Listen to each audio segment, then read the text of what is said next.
Here we are with Hugh today, and we're going to be discussing a new book that he picked up and started reading. Tell us about the name of this book.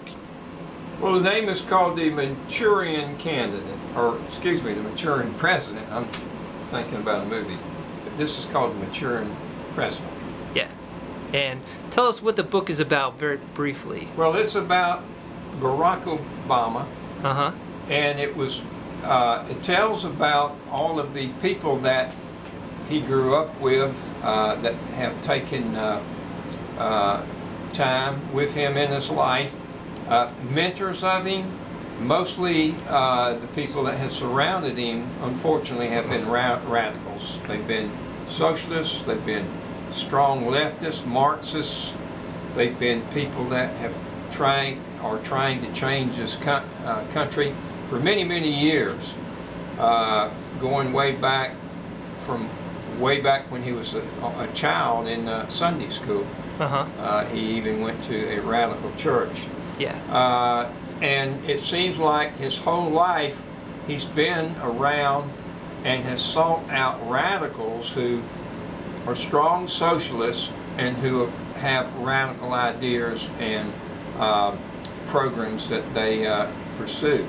The writer, yes, question? Go ahead, tell us the writer.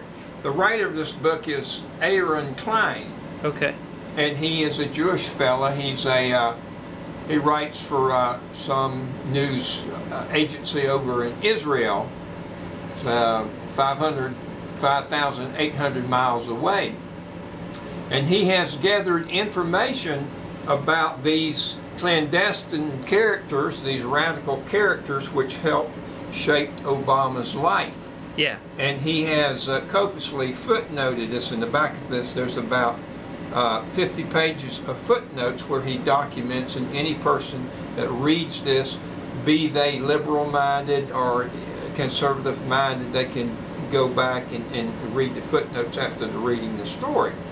But he pretty well goes from the time in this book from when he was a child until he became up to, well, probably all the way, probably continues. I've only read a couple of chapters of this book, but the book has got so much information. Every chapter is just filled with information, and you have to read it line by line, because he talks about the different organizations in Los Angeles when Obama first started college in LA, and the Occidental College is something where he started in, I think, probably 1981 or something, and how he got involved with the radical movement. He was involved with black radicals and white radicals, all kinds of radicals. And the first thing that he was involved in was the apartheid in South Africa, where he would protest that with the people that he was associated with, and he'd try to get, for example, the university to go against South African government, not give them any support because the black people were not treating right in apartheid. Tried to overthrow that. Yeah. Was there anything shocking that you've read in this book? No, it's quite revealing, because all of the things that were hidden from us that Obama never told us. For example, there's the years 1981 to 83. It's almost like Obama disappeared from the face of the earth. Really? Yeah. When he went to the college in New York, supposedly he went there, but nobody has records. What was he studying? Nobody has ever saw. He studied like political affairs and like personal politic things, where, you know, but he disappeared from view. Why do you think that is? Well, I think basically because when he came as a president, he came as a radical. And of course, we have a country that is basically conservative. I think we have probably double or maybe triple as many conservatives as liberals, and so he didn't want to say, well, I was associated with this liberal person, or communist, Marxist, whatever they be. And he was attracted to, mentored by mostly radical people, and his agenda has been radical all the way through his life. And they were smart enough to hide this from the American people. You don't come up and say, well, I grew up as a radical leftist, Marxist, communist, socialist that wants to overthrow America. And that's what, when he came on the scene, he was talking about positive change. At least we thought it was positive change.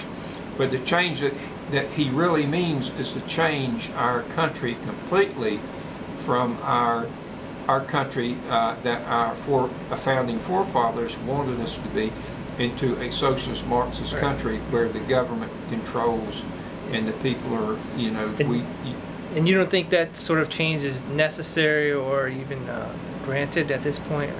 Well, I think it's a change that takes away our freedom. It takes away the America that we started out to be, and it puts us into a socialist type system which has never worked anywhere. These people that like Obama and all of his friend Ayers and Chavez and Tom Hayden over in California, and the hundreds of people that are affiliated with him, they say they're for socialism. Well, whenever they get in power, if you look around the world, you won't find a socialist leader that lives like a socialist. They live in lavish homes, they drive Cadillacs and finest cars, they have the big lavish dinners like he's doing now. They fly all around the world with important people. They live like capitalists, they live like rich capitalists. So what they say one thing, and that they say that they want to make a socialist country out of America and other countries. And they don't really live that way. They live like rich, copious capitalists. And while so in a way, they're very much a hypocrite. Well, yes, they're hypocrite because they really don't believe what they say. What they really want is control. They want control of the people. Yeah, in what way? Well, they want to be able to tell you that this is what you should learn in school, and this is this, for example, the health care thing that they have passed, which is totally illegal, demands that we have to have it. If you don't have it, you're fined. That's totally unconstitutional. Now, there's different people going against this, but everything that they're passing, you see, when he came in office, he brought a bunch of radicals with him, and he gave them certain titles. What was the name that he gave them? Do you remember? Anyway, no, I don't. These radicals, socialists, Marxists, progressive people that he brought in office with him, they write up legislation as quick as they pass one, they pass another to take away our constitutional freedoms and to change the country, and that's what they're doing. What do you think his highest goal is, or biggest priority?